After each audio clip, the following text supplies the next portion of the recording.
بسم اللہ الرحمن الرحیم۔ عزیز طلبہ و طالبات، السلام علیکم۔ آج کا ہمارا لیکچر بیٹا حصہ غزل پہ ہے، اور حصہ غزل میں ہمارے شاعر ہیں مرزا غالب۔ مرزا غالب اپنے عہد کا بہت بڑا شاعر، بلکہ آج کے بھی تمام شعراء مرزا غالب کو پڑھنے کے بعد بھی نہ ان جیسا تخیل لا سکے، نہ آپ جیسا نظم و ضبط شاعری کے اندر لا سکے۔ بہت بڑا شاعر، ہر شعر کے اندر مختلف انداز سے اپنے تخیلات کو پیش کرتے ہیں۔ یہ غزلیں مرزا غالب کی جو ہمارے سلیبس میں ہیں انتہائی اہم ہیں، ان میں سے ہر سال پیپر بھی آتا ہے، تو ہم نے اس کو بڑے اچھے انداز سے یاد کرنا ہے۔ آج مرزا غالب کی پہلی غزل پہ ہمارا یہ لیکچر نمبر 3 ہے، جس میں ہم شعر نمبر 5 اور 6 کو پڑھیں گے، ساتھ ہم مقطع کا جو مفہوم ہے اس کو بھی ڈسکس کریں گے۔ تو عزیز طلبہ، آپ اپنی کتابوں کو، اپنے نوٹس کو اوپن کریں۔ تو اب ہم پڑھتے ہیں مرزا غالب کی پہلی غزل کا شعر نمبر 5۔ عزیز طلبہ، مرزا غالب کی پہلی غزل کا یہ شعر نمبر 5 ہے۔ آپ کہتے ہیں عشرت پارۂ دل۔ آپ نے اس غزل میں دوسری دفعہ لفظ عشرت کا استعمال کیا۔ کہتے ہیں عشرت پارۂ دل، زخم تمنا کھانا۔ زخم تمنا، آرزو کا زخم، تمنا کا زخم کھانا۔ پارا کہتے ہیں بیٹا ٹکڑے کو، پارۂ دل، دل کا ٹکڑا۔ عشرت پارۂ دل، جو دل کے ٹکڑے کی خوشی ہے، جب دل ریزہ ریزہ ہو، اس بات کی جو خوشی ہے، اور پھر زخم تمنا کھانا، اپنی آرزوؤں کے زخموں کو سہنا، اپنی تمناؤں کے زخموں کو برداشت کرنا، یہ ایک عاشق کے بس کی بات ہے۔ سوائے عاشق کے کوئی اور نہیں کر سکتا۔ باقی دنیا زخموں پہ روتی ہے، عاشق اپنے زخموں پہ خوش ہوتا ہے کہ یہ جو زخم ہے یہ تحفہ ہے محبوب کی جانب سے، یہ اس کی عطا ہے، یہ محبوب کا دین ہے۔ تو وہ محبوب کی طرف سے کچھ بھی آئے، چاہے زخم آئے، تو عاشق اس پہ کیا ہے، وہ خوش ہوتا ہے، اس کی خوشی دیدنی ہوتی ہے۔ لذت ریش جگر، ریش بھی فارسی زبان میں زخم کو کہتے ہیں، جگر دل کو کہتے ہیں۔ جو ریش جگر، جگر کا زخم ہے، دل کا زخم ہے، اس کی جو لذت ہے وہ ایک عاشق کے لیے انتہائی خوبصورت ہے۔ اور پھر وہ جو ریش جگر ہے، آگے اس کی صفت لگا دی، وہ کیا ہے، وہ غرق نمکداں ہونا۔ وہ غرق ہے کہاں پہ، نمکدان میں۔ زخم کے اوپر بیٹا اگر نمک کو چھڑکا جائے تو زخم میں درد کی ٹیس اٹھتی ہے۔ جیسے ہی نمک کی جو تیزابیت ہے وہ ماند پڑتی ہے، درد ختم، اس کی ٹیس ختم ہو جاتی ہے۔ تو شاعر نے یہاں پہ ذکر کیا جو جگر کا زخم ہے وہ نمک دام غرق ہے، وہ نمک دام موجود ہے جس سے نہ نمک ختم ہو، نہ اس کی تیزابیت ختم ہو، اور نہ ریشے جگر کی ٹیس اور درد ختم ہو۔ گویا یہ لذت اس کو قرار نصیب ہو جائے، ہمیشگی نصیب ہو جائے، درد ملا ہو محبوب سے اور وہ کم ہو جائے، اس میں کمی آ جائے، عاشق اس کو برداشت نہیں کرتا، بلکہ اس کا مرکزی خیال ہے عاشق کو زخم کھانے، دکھ اٹھانے اور غم سہنے میں لذت ملتی ہے۔ بیٹا، علامہ اقبال رحمۃ اللہ علیہ کا بھی موقف ہے، اگر تم میں محبت ہے، عشق ہے، تو زمانے کی کوئی رکاوٹ تمہارے سامنے کھڑی نہیں ہو سکتی، تم ہر دریا، ہر پہاڑ عبور کر کے اپنی منزل پہ پہنچ جاتے۔ عشق کے اندر اتنی طاقت ہے۔ عام شخص محبت سے خالی ہو، وہ تو ہر کام کرنے سے پہلے بہانے بناتا ہے، چاہے جائے کہ وہ اس کام کو پایہ تکمیل تک پہنچائے، وہ خود اس کے راستے میں رکاوٹیں کھڑی کرتا ہے۔ تو اس لیے عام شخص کا جہان اور ہے، عاشق کا جہان اور ہے، عام شخص کا انداز زندگی اور ہے، عاشق کا انداز زندگی اور ہے۔ تو بیٹا، شاعر یہاں پہ کہتا ہے دل کے ہر ٹکڑے کو زخم تمنا کھانے سے خوشی ہوتی ہے، عاشق چاہتا ہے آرزو پوری نہ ہو، بلکہ وہ زخم کی لذت کا جو حصول ہے اس کے لیے وہ نمک داں میں ڈوب جائے اور بے تحاشا وہ اس کی درد، اس کی ٹیس کو وہ برداشت کرتا رہے۔ تو بیٹا، انسان جو ہے یہ فطری طور پر خوش رہنا چاہتا ہے، یہ کبھی دکھ برداشت نہیں کرنا چاہتا، لیکن یہ ایسا خواب ہے جو شرمندہ تعبیر نہیں ہوتا۔ انسان کی زندگی بہرحال دکھ اور سکھ دونوں کے ملاپ سے مکمل ہوتی ہے، بلکہ یہ دونوں لازم و ملزوم ہیں۔ میں کہتا ہوں یہ جو دکھ ہیں ان کی بھٹی میں جو جھلسے گا وہ کندن بنے گا، وہ خالص ہوگا۔ زندگی آسانیوں کی درسگاہ سے اپنے تکمیل تک نہیں پہنچتی، بلکہ یہ مشکلات سہ کے اپنی کمال کو پہنچتی ہے۔ ایسے ہی ہمارے پاس بے شمار لوگ ہیں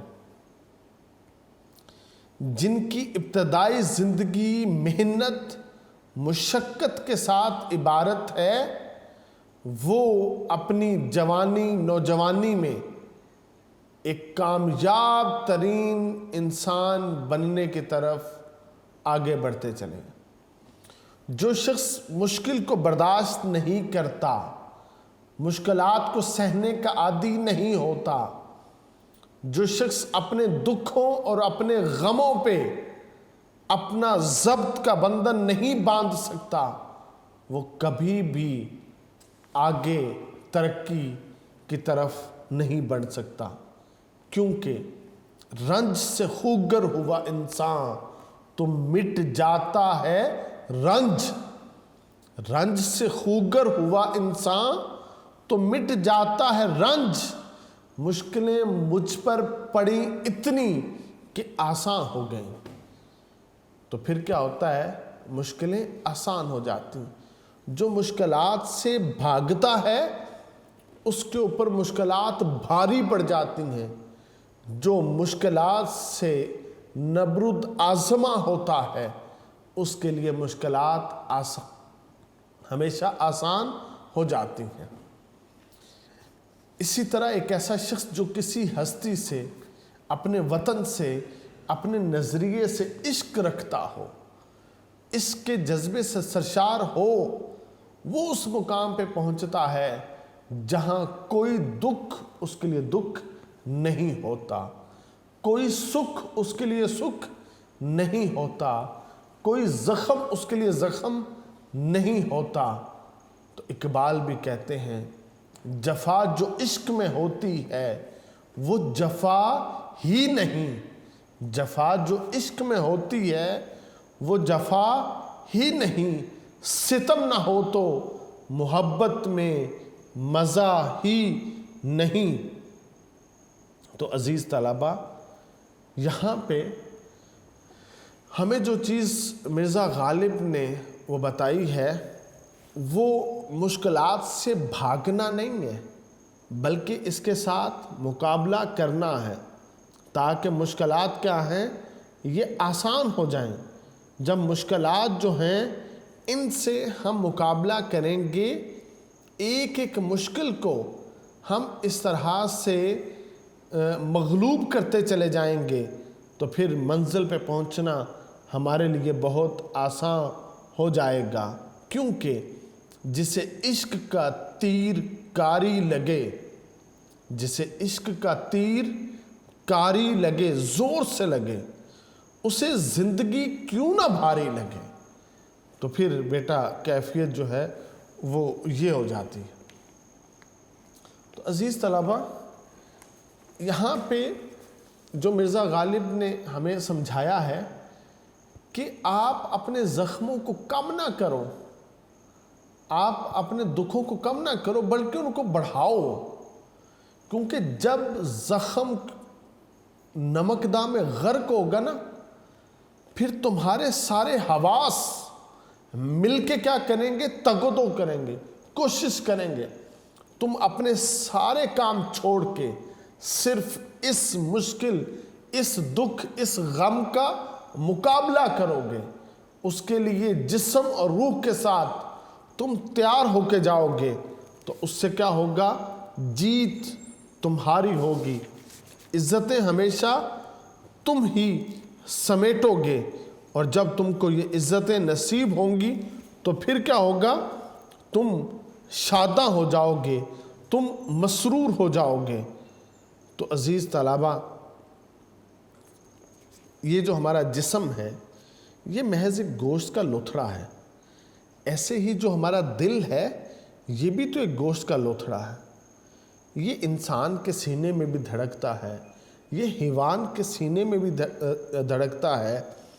عاشق چاہتا ہے کہ اس کا دل بھی دھڑکے، مگر کسی کی یاد میں دھڑکے، جس کی وجہ سے وہ حیوانوں سے نہیں انسانوں میں بھی ممتاز ہو جائے۔ یہی وہ دھڑکنا ہے جسے دل کی زندگی، دل کی تابندگی سے تعبیر کیا جاتا ہے۔ دوسری طرف میدان محبت میں محبوب کی نگاہیں جگر کو بھی زخمی کرتی ہیں کہ وہ دلوں کے فیصلے نگاہوں سے کرتا ہے۔ یہ نگاہ محبوب کی شوخیاں ہیں جن سے دل و جگر زخمی ہوتے رہتے ہیں، کیونکہ دلبری جو نام ہے وہ محبوب کے نگاہوں سے جو تیر نکلتے ہیں اور جو اس کے دل کو، اس کے جگر کو زخمی کرتے ہیں، یہ اس کو سہتے ہیں، اور عام لوگ کہتے ہیں ان کا زخم جلد ٹھیک ہو۔ عاشق کہتا ہے میرا یہ زخم جو ہے یہ سدا ہرا رہے، تاکہ یہ کبھی مندمل نہ ہو، یہ کبھی ختم نہ ہو۔ مجھے محبوب کی جو تڑپ ہے، جو اس کی شدت ہے، جو اس کی تکلیف ہے، وہ ہمیشہ نصیب ہو۔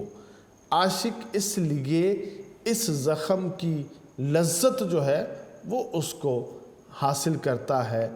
عام شخص کے لیے دکھ اور درد میں جینا مشکل ہے، عاشق کے لیے سکون، اطمینان اور راحت میں جینا مشکل ہے۔ اگر اس کو تڑپ نصیب ہوگی تو اس کا ہجر نہیں ہوگا، اس کا فراق نہیں ہوگا، بلکہ یہ اس کو وصال کے لمحوں میں ڈھال لے گا۔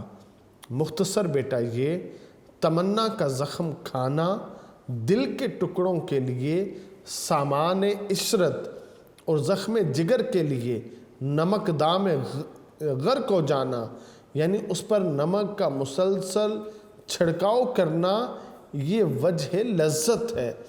زخم عام لوگوں کے لیے درد کا باعث ہے، ان پر نمک چھڑکا جائے تو درد کی شدت میں اضافہ ہوتا ہے، لیکن اہل درد عاشق جو ہیں انہیں ان باتوں میں لطف آتا ہے۔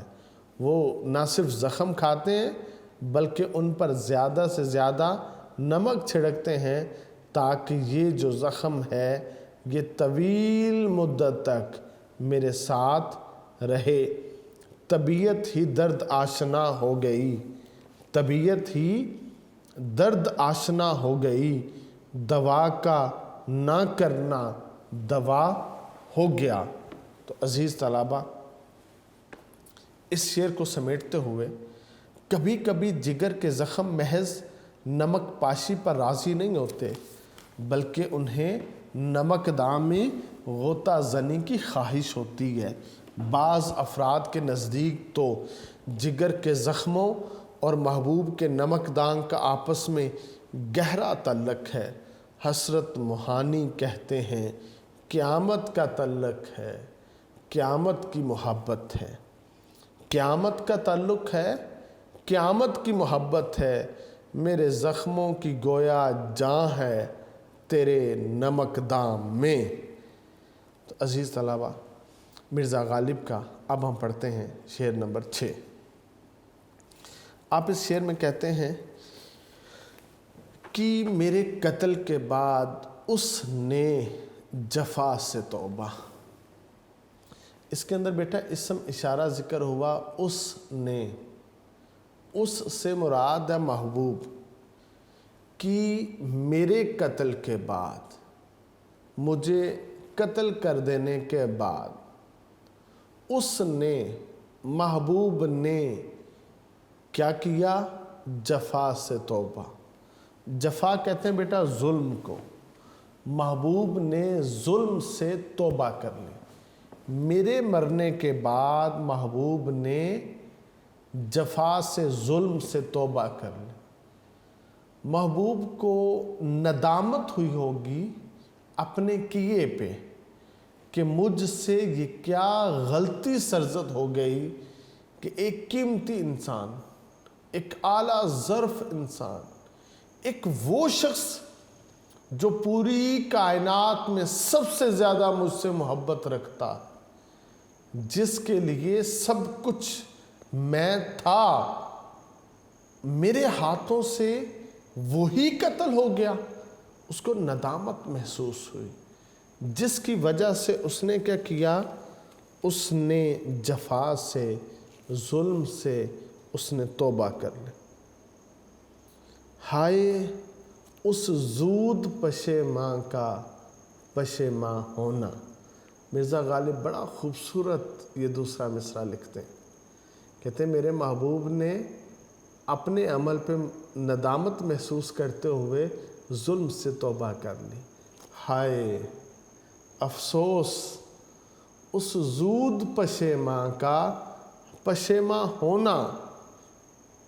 اب کہتے ہیں کہ اس کا یہ جو پشیماں ہونا ہے نا، ندامت محسوس کرنا، شرمندگی محسوس کرنا، زود زیادہ، اس کا بہت زیادہ ندامت کو محسوس کرنا، اس کا بہت زیادہ جو اس پریشانی کو محسوس کرنا کا پشیماں ہونا، شرمندہ ہونا۔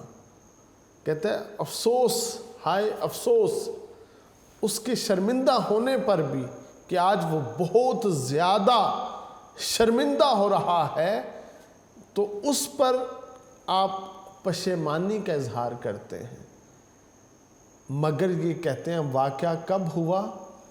میرے قتل کے بعد، میرے مرنے کے بعد، میرے اس دنیا سے چلے جانے کے بعد اس نے جفا سے توبہ کر لی۔ کہتے ہیں کاش یہ واقعہ رونما ہوا ہوتا اس وقت جب میں زندہ تھا، جب میں دنیا میں تھا، تو پھر مجھے کیا تھا؟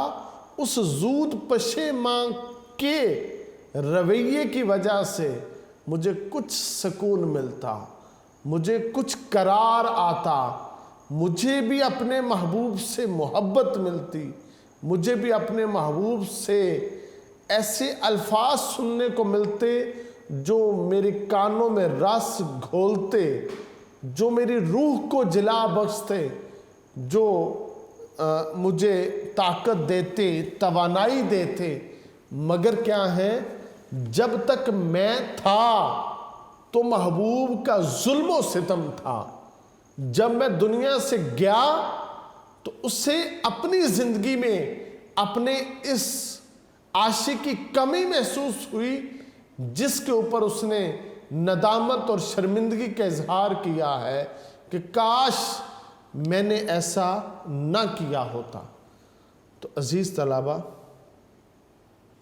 اس کا مرکزی خیال ہے، مرزا غالب کہتے ہیں محبوب کی اس جفا کا گلہ کرتے ہیں جو وفا نما ہے، یعنی بظاہر وفا معلوم ہوتی ہے، حقیقت میں وہ وفا نہیں ہے، وہ جفا ہے۔ کہتے ہیں محبوب نے مجھے قتل کرنے کے بعد ظلم و ستم سے توبہ کر لی کہ آئندہ میں کسی کو قتل نہیں کروں گا، میں آئندہ کسی پہ ظلم و ستم نہیں کروں گا۔ تو عزیز طلبہ، ہمارے اردو ادب میں یہ محبوب کی فطرت میں شامل ہے کہ وہ اپنے عاشق پہ ظلم کرتا ہے، ستم کرتا ہے۔ عاشق جو ہے اس کی بھی فطرت ہے، وہ محبوب کے تمام ظلم و ستم ہنس کے جھیل لیتا ہے۔ یہ اس کے اوپر جو ہے نا وہ مسکرا رہا ہوتا ہے۔ اگر عاشق کو سولی پہ چڑھا دیا جائے اور محبوب کے ہاتھ میں تلوار ہو تو عاشق اس وقت بھی مسکراتا ہے، بلکہ وہ چاہتا ہے کہ جو تلوار اس کو قتل کرنے کے لیے محبوب نے پکڑی ہے یہ اس کا بوسہ لے لے کہ اس کو محبوب کی نسبت حاصل ہے۔ تو عزیز طلبہ، یہ اردو ادب میں عاشق کی بھی فطرت ہے، وہ ظلم کو سہتا ہے، ہنس کے جھیلتا ہے، اور محبوب کی بھی فطرت ہے، وہ جتنے بھی ظلم و ستم کے پہاڑ عاشق پہ ڈھا سکتا ہے تو وہ اس کو ڈھاتا رہتا ہے۔ حالانکہ عاشق جو ہے وہ کیا کرتا ہے؟ جب اسے ملاقات محبوب نصیب ہوتی ہے تو وہ ہجر کے لمحات اپنے محبوب کو سناتا ہے، وہ اپنے فراق کے جو گزرے ہوئے پل ہیں وہ اپنے محبوب کو سناتا ہے، صرف اس نیت، اس غرض سے سناتا ہے کہ محبوب کا دل پسیج جائے، نرم پڑ جائے، یہ جو ظلم کرتا ہے، ستم کرتا ہے، اس سے باز آ جائے، یہ کوئی محبت کی نگاہ مجھ پہ ڈال دے، اس کی زبان سے کوئی محبت کے جو الفاظ ہیں وہ مجھے سننے کو مل جائیں۔ مگر کیا ہے؟ یہ بڑا مشہور و معروف شعر ہے، اثر اس کو ذرا نہیں ہوتا، رنج راحت فضا نہیں ہوتا، کہ محبوب پہ یہ اثر ہی نہیں ہوتا، کہ یہ جو رنج ہیں یہ کبھی بھی راحت فضا نہیں ہوتے، یہ کبھی بھی مزہ نہیں دیتے، یہ لطف نہیں دیتے، بلکہ یہ کیا ہیں؟ تکلیفوں میں اور اضافہ کرتے رہتے ہیں۔ تو آج مرزا غالب کہتے ہیں کہ ہمارے محبوب نے ظلم و ستم سے کیا ہے توبہ کر لی، وہ اپنے اس عمل پر نادم ہے، اس کا یہ رویہ ہے تو قابل تحسین اچھا ہے کہ اس نے یہ اچھا رویہ اپنایا ہے کہ آج کے بعد ظلم نہیں کرے گا، لیکن ہمارے لیے بے فائدہ ہے، ہم تو قتل ہو چکے ہیں، ہم تو مر چکے ہیں۔ آتش نے بھی کہا تھا قتل کر کے مجھے تلوار کو توڑ ڈالا اس نے، قتل کر کے مجھے تلوار کو توڑ ڈالا اس نے، خون ناحق سے پشیماں نہ ہوا تھا سو ہوا، میرے قتل سے وہ پشیماں نہیں ہوا۔ اس نے تو کہا ہے کہ آئندہ میں کوئی قتل نہیں کروں گا، آئندہ میں کوئی ظلم و ستم نہیں کروں گا۔ تو اس زود پشیماں کا پشیماں ہونا، کاش اس نے یہ کام پہلے کر لیا ہوتا تو مجھے بھی کیا ہے زندگی جو ہے وہ آسانی سے کچھ آخری لمحات میسر آ جاتے ہیں۔ عزیز طلبہ، کسی بھی فرد کی، اس کے فیصلے کی، اس کے رویے کی اہمیت ہے، مگر اس کا انحصار اس زمانے والے پر ہے، اس وقت میں جو لوگ موجود ہیں ان پر ہے۔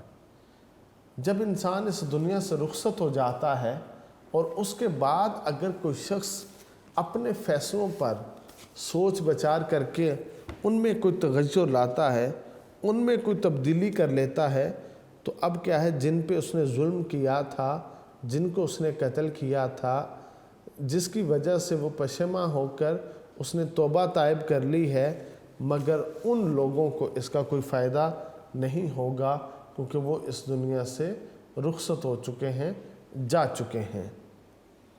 تو بیٹا شعر کا یہ جو پہلو ہے جس میں یہ دکھائی دے رہا ہے کہ محبوب زود پشیماں ہے، یعنی محبوب جو نا وہ نرم دل ہے۔ اب یہاں پہ ہم ایک مفروضہ قائم کریں گے تاکہ بات کی سمجھ آ جائے۔ اس نے کیا کیا ہے کہ غصے میں آ کر عاشق کو قتل تو کر دیا ہے، جب عاشق کا خون بہتا دیکھا اسے رحم آ گیا، اس کا غصہ جو تھا وہ اب ایک خوف میں، ایک ڈر میں مبتلا ہونے لگ پڑا تھا، جس کی وجہ سے وہ پشیماں ہے۔ صرف پشیماں نہیں ہے، ایک ترکیب استعمال کی ہے کہ زود پشیماں ہے، وہ بہت زیادہ ڈرا ہوا، بہت زیادہ خوف میں ہے، بہت زیادہ شرمندہ ہے۔ اب جو اس نے کام کیا ہے اس کے بدلے میں جو وہاں پہ واقعہ سرزد ہوا ہے اور اس کو دیکھ کر اس پر رحم آیا ہے، مگر اب رحم آنے کا کیا فائدہ؟ اور یہ بات غور طلب ہے، محبوب بنیادی طور پر ظالم ہے، قتل کرنا محبوب کا مشغلہ ہے، اس مشغلے کے ہاتھوں کئی عاشق قتل ہو چکے ہیں، مگر قتل عاشق کے بعد اگر یہ مشغلہ جاری رہتا تو باری تھی رقیبوں کی، چونکہ محبوب کے دل میں رقیبوں کے لیے پہلے ہی نرم گوشہ ہے۔ آج اس نے جو توبہ کی ہے کہ میں آج کے بعد قتل نہیں کروں گا، میں ظلم اور جفا کی راہ نہیں اپناؤں گا، تو اس کا فائدہ صرف رقیبوں کو ہے۔ عاشق تو دنیا سے رخصت ہو چکا ہے، اب عاشق یہ بھی نہیں چاہتا کہ محبوب نرم رویے سے رقیبوں کی طرف دیکھے، مگر اس توبہ کا فائدہ تو رقیبوں کو ہوگا۔ اب رقیب کو محبوب کے محبت بھرے الفاظ ملیں گے، اب محبوب کا نرم رویہ انہیں ملے گا، محبت والی آوازیں، الفاظ ان کو ملیں گی۔ تو کیا ہے، اب اگلا معاملہ رقیبوں کا ہے کہ وہ دنیا میں اپنے محبوب سے محبت بھری باتیں سن کے اپنی دنیا کو وہ جنت بنا لیں گے، گل و گلزار بنا لیں گے۔ تو شعر میں کے اندر بیٹا یہ ایک پہلو بھی موجود ہے کہ عاشق جو ہے نا یہ ثابت قدم ہے، عاشق جو ہے یہ بہادر ہے، اس نے بہادری کے ساتھ جان دے دی ہے، کیونکہ اس کی زندگی کا تو مقصد ہی اپنی وفا کو ثابت کرنا تھا، اپنی محبت کو ثابت کرنا تھا۔ محبوب جب جان مانگنے آیا تھا اس نے دریغ نہیں کیا تھا، بلکہ کیا ہے، عاشق نے اپنی جان محبوب کو پیش کر دی تھی۔ تو کیا ہے، سب وعدے تو کرتے ہیں، باتیں تو کرتے ہیں کہ ہم اپنے محبوب پہ اپنی جان وار دیں گے، مگر غالب نے کیا کیا، حقیقتاً اپنی جان اپنے محبوب پہ فدا کر کے یہ ثابت کر دیا ہے کہ وہ اس نے اپنی محبت جو ہے جو کی تھی وہ سچی محبت کی تھی، اس میں کوئی کھوٹ باقی نہیں تھا، کیونکہ عشق وہ کھیل نہیں جسے بچے کھیلیں، عشق وہ کھیل نہیں جسے بچے کھیلیں، جان نکل جاتی ہے صدمات سہتے سہتے۔ بیٹا ایک اور جگہ پہ شاعر کہتے ہیں، اذیت مصیبت ملامت بلائیں، بہت آسان شعر ہے، آپ نے پہلے بھی اس کو پڑھا ہوگا، اذیت مصیبت ملامت بلائیں، تیرے عشق میں ہم نے کیا کیا نہ دیکھا۔ تو عاشق جو ہے وہ تو یہاں پہ یہ ساری کیفیات جو ہے وہ دیکھتا ہے، مگر مختصراً بیٹا یہ کہ عاشق جو ہے وہ سادہ دل ہے، مخلص ہے، محبوب جو ہے وہ ظالم ہے، عیار ہے۔ عاشق محبوب کی محبت میں جان سے گزر گیا، محبوب کو اس کے قتل کا افسوس اس لیے نہیں ہوا کہ وہ بے گناہ مارا گیا، بلکہ اس کی پشیمانی میں بھی اس کی کوئی عیاری چھپی ہے کہ اب وہ بچ گئے جنہیں رقیب کہتے ہیں اور ان کو بچانا تھا۔ قتل عاشق کا مقصد تھا کہ عاشق ہی کا وجود ایک کانٹا تھا جسے نکال دیا گیا۔ غالب نے زود پشیماں کی خوبصورت ترکیب اردو شعر و ادب کو عطا کی ہے۔ تو عزیز طلبہ، یہاں پہ آپ پورے اگر شعر کو سمیٹیں تو یہ خوبصورت سا شعر یہاں پہ آتا ہے، وہ آئے ہیں پشیماں لاش پر اب، وہ آئے ہیں پشیماں لاش پر اب، تجھے اے زندگی لاؤں کہاں سے۔ اگرچہ آج محبوب پشیماں ہو کر لاش پہ آ چکا ہے، مگر کیا ہے، وہ اس دنیا سے رخصت ہو چکا ہے، یہ واپس نہیں آ سکتی۔ داغ دہلوی نے بھی کہا تھا، نہ جانا کہ دنیا سے جاتا ہے کوئی، نہ جانا کہ دنیا سے جاتا ہے کوئی، بہت دیر کی مہرباں آتے آتے۔ جس کے انتظار میں عاشق اس دنیا سے رخصت ہو گیا، اس نے آنے میں بہت زیادہ دیر کر دی۔ عزیز طلبہ، اب یہ مرزا غالب کا پہلی غزل کا آخری شعر ہے، 7واں، اور جس شعر کے اندر شاعر نے اپنا نام ذکر کیا ہو، اپنا تخلص ذکر کیا ہوا ہو، ہم اس کو مقطع کہتے ہیں، اور ہمارے پیپر پیٹرن میں ہے جو مقطع کا شعر ہے یہ پیپر میں نہیں آتا، اس وجہ سے ہم اس شعر کو یاد نہیں کرتے، اس کی تشریحات بھی ہم اتنی زیادہ طویل نہیں کرتے، کیونکہ یہ مقطع کا شعر ہے، اس کے اندر شاعر نے اپنی غزل کو سمیٹا ہوتا ہے، اس وجہ سے صرف ہم اس کا ذکر کریں گے تاکہ ہم اس غزل کو، ان موضوعات کو یہاں پہ سمیٹ سکیں۔ مرزا غالب کہتے ہیں، حیف افسوس اس چارہ گرے کپڑے کی قسمت غالب، حیف افسوس، وہ جو چار گرا کپڑا ہے نا، اس کی قسمت پہ مرزا غالب افسوس کرتے ہیں۔ جو گرا ہے ایک بالشت کو کہتے ہیں، یہ جو ہمارا ایک ہاتھ ہے یہ ایک بالشت ہوتا ہے، اس کو ایک گرا کہتے ہیں۔ آپ افسوس کہتے ہیں اس چار گرا کپڑے